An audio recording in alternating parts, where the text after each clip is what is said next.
स्वागत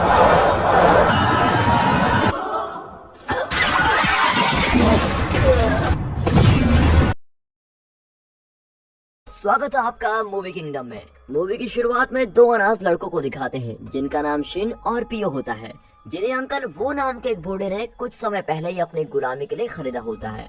और बहुत ही कठिन जीवन जीने के बाद वो जीवित रहने की कोशिश करते हैं और एक दूसरे का ध्यान रखते हैं। और सेनापति आओ के नाम के एक सेनापति की महानता को देखने के बाद उन दोनों का मन होता है कि वो भी उस सेनापति के जैसा बने। लकड़ियां इकट्ठा करने और लकड़ी के गट्ठे काटने के बाद शिन और पियो एक साथ अपना खाली वक्त जंगल के बीच में गुजारते हैं, जहाँ पर वो लकड़ी से तलवारबाजी का अभ्यास करते हैं।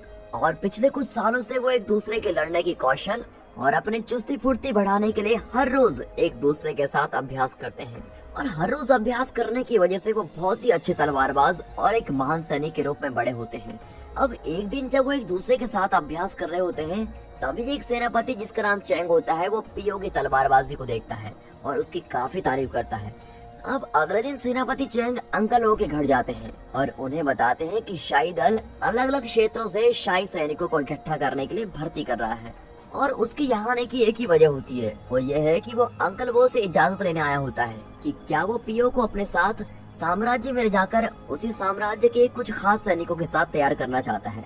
हालांकि शिन को पियो की तरह ये मौका नहीं मिलता। वो पियो के लिए काफी खुश होता है और वो उसको अपने सपने को पूरा करने के लिए भी कहता है। अब उस रात एक दूसरे से अलग होने से पहले पियो और शिन एक दूसरे के साथ आखिरी बार तलवारबाजी का अभ्यास करते हैं और एक दूसरे से वादा करते हैं कि वो अपने सपनों को पूरा करने के लिए पूरी मेहनत करेंगे। शिन कड़ी मेहनत करने की कसम खाता है ताकि वो एक शाही सैनिक बनने के लिए पियो के साथ पकड़ बना सके और एक महान सेनापति बनने के अपने सपने को पूरा कर सके। और फिर अगले कुछ दिनों तक शिन अपनी तलवारबाजी की तकनीक को और अच्छा करने के लिए कड़ी मेहनत करता है। वो अपने लड़ने के तरीकों में काफी सुधार करता है और कठोर अभ्यास करने के बाद वो अपनी लकड़ी की तलवार से एक पत्थर को आसानी से तोड़ देता है। अब कुछ दिनों बाद जब वो अपनी झोपड़ी में आराम कर रहा होता है तो पियो वहाँ आता है, जिसे देख शिन बड़ा ही हैरान हो जाता है क्योंकि पियो बहुत ही बुरी तरह से जख्मी होता है। और यही नहीं, पियो मरने वाली हालत में होता है। फिर पियो उसको बताता है कि महल में तख्ता पलट हुआ है, जहाँ राजा के छोटे भाई ने राजा को मारने के लिए किसी को भेजा है। और उसी गड़बड़ी की वजह से महल के शाही अधिकारियों ने पियो को राजा होने का नाटक करने के लिए और उसे कुर्बान करने के लिए रखा था। और फिर अपनी आखिरी सांस लेने से पहले वो अपने साथ एक नक्शा लाया होता है और वो शिन को कहता है कि नक्शे की मदद से वो एक गांव में जाए और उसको बताते हैं कि गांव में शिन को एक सेना मिलेगी जो उसे एक अच्छा योद्धा बनाने में मदद करेगी। और फिर उस रात पियो ने जिस गुरु के बारे में शिन को बताया होता है, शिन उस गांव की तरफ बहुत ही तेजी से भागता हो जाता है, लेकिन रास्ते में उसको कुछ गुंडे घेर लेते हैं और इसीलिए उसे उनके खिलाफ लड़ना पड़ता है। और सौभाग्य से इतने समय से जो वो कड़ी मेहनत कर रहा था उसकी भी आज परीक्षा हो जाती है और वो अकेला ही बहुत ही आसानी से सभी गुंडों को हरा देता है। फिर वो वापस अपनी यात्रा को शुरू करता है और फिर काफी चलने के बाद शिन आखिरकार गांव में पहुंच जाता है और वहां पहुंचकर उसे एक छोटी सी झोपड़ी मिलती है जिसके राजा क्वीन होते हैं, जो अपने साम्राज्य से भाग कर आए होते हैं। फिर राजा क्वीन शिन को समझाते हैं कि सेनापति चैंग जानबूझकर पियो को साम्राज्य में लेके गए थे क्योंकि पियो का चेहरा उससे बहुत ही ज्यादा मिलता है। वो उस शाही अधिकारी को धोखा देना चाहते थे जिसने उनके साथ विश्वासघात किया और उसके छोटे भाई प्रिंस सेक्यू के साथ मिलकर तख्ता पलट किया। दूसरी ओर शाही सेना के सैनिक अंकल वो के घर पहुंचते हैं और पियो के मरे हुए शरीर को वहां पर पाते हैं। तभी जी नाम का एक सेनापति जो राजकुमार सेक्यू के साथ होता है, वो समझ जाता है कि उन्होंने जिसे पहले मारा वो राजा कोई नहीं था बल्कि पियो नाम का कोई और ही व्यक्ति था। अब इस दौरान शिन, जिसे अब पता चल गया है कि साम्राज्य के लोगों ने पियो को धोखा दिया और उसका बलिदान दे दिया है और इसलिए वो अब राजा क्वीन से बहुत ही गुस्सा है कि उनकी वजह से इस बेचारे की जान चली गई। अब बहस चलती रहती है कि तभी राजकुमार सेक्यू के द्वारा भेजा हुआ एक हत्यारा राजा क्वीन को मारने के इरादे से उनके सामने आता है। अब हत्यारा शिन को राजा क्वीन को मारने के लिए भड़काता है क्योंकि उसने और दूसरे शाही अधिकारियों ने ही पियो को मारा होता है, लेकिन हत्यारे की बात सुनने की जगह शिन उस पर ही हमला कर देता है और उसको मारने की कोशिश करता है क्योंकि उसे लगता है कि उस हत्यारे ने ही पियो को मारा है। अब भयंकर युद्ध और कुछ खतरनाक हमलों के बाद वो आखिर में हत्यारों को मार देता है और फिर लड़ाई के बाद वो वापस राजा क्वीन के पास जाता है और अपनी निराशा को उसके सामने व्यक्त करता है क्योंकि वो अभी भी पियो की मौत पर यकीन नहीं कर पा रहा है। लेकिन राजा क्वीन शिन को शांत करने की कोशिश करते हैं और उसे कहते हैं कि पियो की कुर्बानी पूरे साम्राज्य को बचाने के लिए है। अब राजा क्वीन उसको समझाते हैं कि उसे जिंदा रहना होगा ताकि शाही तख्त उसके छोटे भाई के हाथों में न पड़ जाए जो बहुत ही निर्दयी और बेईमान है। क्योंकि अगर उसके छोटे भाई के हाथ में शाही ताकत आ गया तो समझो पूरा साम्राज्य तबाह हो गया। फिर राजा क्विन शिन को उसकी नई सेना का हिस्सा बनने के लिए कहते हैं ताकि वो राजकुमार सेक्यू के हाथ से साम्राज्य को वापस ले ले और पियो के बलिदान और उसकी मौत को बेकार न जाने दे। दूसरी ओर राजकुमार सेक्यू राजा क्विन के जिंदा होने की खबर सुनकर बहुत ही निराश और गुस्सा होता है और फिर वो अपने साथियों को अपने बड़े भाई को मारने के लिए और हथियारे भेजने का हुक्म देता है। अगले दिन राजा क्वीन और शिन जंगल के अंदर से जा रहे होते हैं, तभी उन पर अचानक से एक हत्यारा हमला कर देता है जो जहरीली सुई की हथियार का इस्तेमाल करता है। और फिर शिन हथियारे से तब तक लड़ता है जब तक वो उस आदमी के सर को अपनी तलवार से काटने में कामयाब नहीं हो जाता। अब उस आदमी को मारने के बाद वो अचानक से गिर जाता है और जहरीली सुई की उसके शरीर पर लगने की वजह से वो बेहोश भी हो जाता है। लेकिन सौभाग्य से राजा क्वीन शिन को बचा लेते हैं और उसके ठीक होने तक उसका ध्यान भी रखते हैं। जब शिन नींद से उठता है तो वो शाही सैनिकों को एक झुंड को अपने सामने देखकर बड़ा ही हैरान रह जाता है जो उनके छिपने की जगह पर घुस गए होते हैं।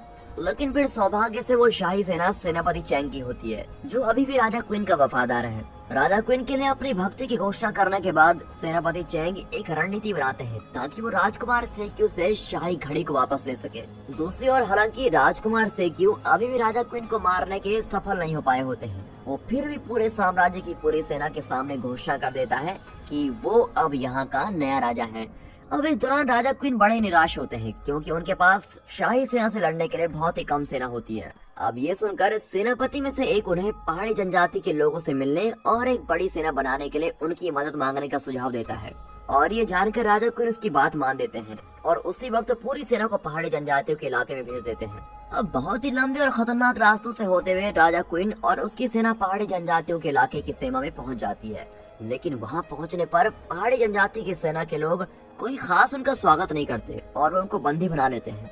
और पहाड़ी जनजाति के लोगों के सरदार के सामने होने के बाद राजा क्वीन वहां अपने आने का मकसद उनको बताता है और अपने छोटे भाई से शाही घड़ी को वापस लेने के लिए पहाड़ी जनजाति के लोगों से मदद मांगता है।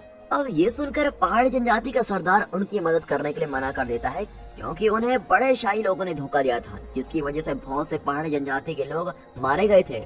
और फिर राजा क्वीन आसानी से हार नहीं मानते, इसलिए वो सभी पहाड़ी जनजाति के लोगों से आज तक जो भी शाही अधिकारियों ने उनसे गलती की है उसके लिए माफी मांगते हैं। और उनकी माफी की ईमानदारी को सुनकर पहाड़ी जनजाति का सरदार उन्हें माफ करने का फैसला करता है और शाही घड़ी को वापस लेने में उनकी मदद करने के लिए राजी हो जाता है। पहाड़ी जनजाति के लोग उनकी सेना के साथ मिल जाते हैं और शाही महल पर हमला करने के लिए बिल्कुल योजना बनाते हैं और तैयार रहते हैं। इसके बाद राजा क्वीन और दूसरे सभी लोग शाही सेना पर अलग अलग दिशाओं से हमला करने की रणनीति बनाते हैं। वो शिन और सेनापति चैंग को पहली सेना का नेता बनाते हैं जबकि वो खुद को पहाड़ी जनजाति के सदस्य के रूप में वहां जाने का फैसला करता है। अब अगले दिन पहाड़ी जनजाति की सेना और राजा क्वीन की सेना साम्राज्य में पहुंच जाती है और पहाड़ी जनजाति के सरदार साम्राज्य के सेनापति से मिलते हैं और उन्हें बताते हैं कि उनकी सेना राजकुमार सेक्यू की सेना के साथ मिलना चाहते हैं। पहाड़ी जनजाति के अच्छे इरादे को सुनकर शाही सेनापति पहाड़ी जनजाति की सेना को साम्राज्य में आने देता है और फिर आखिरकार पहाड़ी जनजाति के लोग और राजा क्वीन की सेना सफलतापूर्वक साम्राज्य में पहुंच जाती है और वो तुरंत दरवाजे की सुरक्षा करने वाले सिपाहियों पर हमला कर देते हैं। इसके बाद राजा क्वीन शिन को हुक्म देता है और पहली सेना गुप्त रास्ते से महल में जाती है जबकि वो अपनी दूसरी सेना और पहाड़ी जनजाति के सरदार के साथ मिलकर मुख्य रास्ते से हमला करते हैं। अब राज्य की सुरक्षा करने वाले सैनिकों और हमला करने वाले पहाड़ी जनजाति के सैनिकों के बीच एक विशाल युद्ध शुरू हो जाता है। पहाड़ी जनजाति के योद्धाओं के लड़ने के तरीके और उनकी ताकत की वजह से राजा क्वीन शाही सिपाहियों को हरा देते हैं। दूसरी ओर शिन और पहली सेना को एक बड़े दानव से लड़ना पड़ता है जो गुप्त रास्ते की रक्षा कर रहा होता है।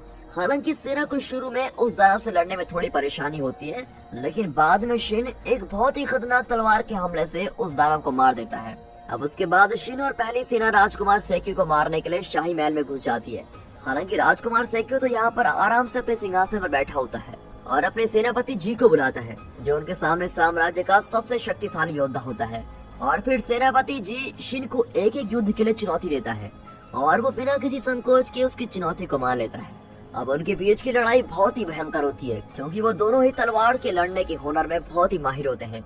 हालांकि शिन की आत्मा और विचार सेनापति जी से बहुत ही ज्यादा मजबूत होते हैं, इसलिए आखिर में शिन उस चुनौती में जीत जाता है और सेनापति जी को अपने सामने मरा हुआ देखकर राजकुमार सेक्यू महल से भागने लगता है। लेकिन महल के दरवाजे के सामने राजा क्वीन और पहाड़ी जनजाति के लोग उसको घेर लेते हैं। राजा क्वीन को राजकुमार सेक्यू को हराने के लिए कोई ज्यादा मेहनत नहीं करनी पड़ती क्योंकि वो एक ही हमले से उसको हरा देता है। अब उसके बाद ही सेनापति आओकी, जो पारसी साम्राज्य का सबसे शक्तिशाली सेनापति होता है, वो राजा क्वीन के पास आता है और उससे पूछता है उन्होंने ये युद्ध क्यों लड़ा। फिर राजा क्वीन उसको बताते हैं कि उन्हें शाही सिंहासन को वापस पाना था, ताकि शाही ताकत किसी शाही धोखेबाज के हाथों में न चले जाए। वो शाही राज्यों के लिए न्याय और शांति बनाए रखने के लिए जापान में सभी राज्यों को एकजुट करने का इरादा करता है। अब ये कारण को सुनकर सेनापति आओकी उसकी इच्छा से सहमत होता है और शांति बनाए रखने के लिए उससे वादा करता है। हालांकि कुछ शाही सेनापति राजा क्वीन की जीत को नहीं मानते और वो अभी भी राजकुमार सेक्यू के वफादार होते हैं, इसलिए वो अपने कुछ सैनिकों को सेनापति आओकी और राजा क्वीन पर हमला करने को कहते हैं। लेकिन पूरे आत्मविश्वास के साथ सेनापति आओकी एक ही हमले से सारे सैनिकों को हरा देता है। अब ये देखकर राजकुमार सेक्यू का वफादार सेनापति बहुत ही गुस्सा हो जाता है और राजा क्वीन पर हमला करने के लिए वहाँ पर चला जाता है। लेकिन सौभाग्य से शिन बहुत ही जल्दी से सेनापति के हमले को रोक देता है और उसकी तलवार से उस सेनापति को मार देता है। और शिन को देखकर सेनापति आओकी उसकी बहुत ही तारीफ करता है और ये भी कहता है कि एक दिन शिन साम्राज्य का सबसे ताकतवर सेनापति होगा। अब शिन की बढ़ाई करने के बाद सेनापति आओकी और उसके सैनिक साम्राज्य से चले जाते हैं, लेकिन उनके जाने से पहले शिन उन्हें अपना नाम बताता है और उनसे कहता है कि वो उसके नाम को याद रखें। अब जब राजकुमार सेक्यू हार चुका है और सभी नमक हराम सेनापति मर चुके हैं, तो राजा क्वीन और उसकी सेना अपनी जीत की खुशी मनाते हैं, क्योंकि वो देशद्रोहियों से राजगद्दी को हथियाने में सफल हो गए हैं। अब पहाड़ी जनजाति के लोग भी खुशी मनाते हैं, जैसे कि ये जीत उनकी भी हो। और फिर पहाड़ी जनजाति के सरदार के शाही महल को छोड़ने से पहले वो शिन के साहस और जुनून के लिए उसको इनाम के रूप में एक तलवार देते हैं। और अब जब सेनापति आओकी ने उसकी बढ़ाई कर ली है, तो शिन को लगता है कि वो अब अपने सेनापति बनने के सफर में बहुत ही करीब पहुंच चुका है और बहुत ही जल्द वो एक अच्छा सेनापति बनेगा। आपकी जिंदगी में आपका क्या बनने का सपना है और आप उसको पूरा करने के लिए क्या क्या कर सकते हैं, कमेंट्स में जरूर बताइएगा। इस मूवी से हमें ये सीख मिलती है कि हमें अधिक सावधान रहना चाहिए, क्योंकि हमारे आसपास के लोग भी हमें कभी भी धोखा दे सकते हैं। जबकि शिन के जीवन के अनुभव से हमें ये भी एहसास होता है कि एक गुलाम के जीवन की तरह एक मुश्किल जिंदगी होने के बाद भी हम अभी भी बड़े सपनों को पूरा करने के लिए अपने जुनून से सब कुछ बदल सकते हैं। और दोस्तों, यहाँ पर ये मूवी खत्म।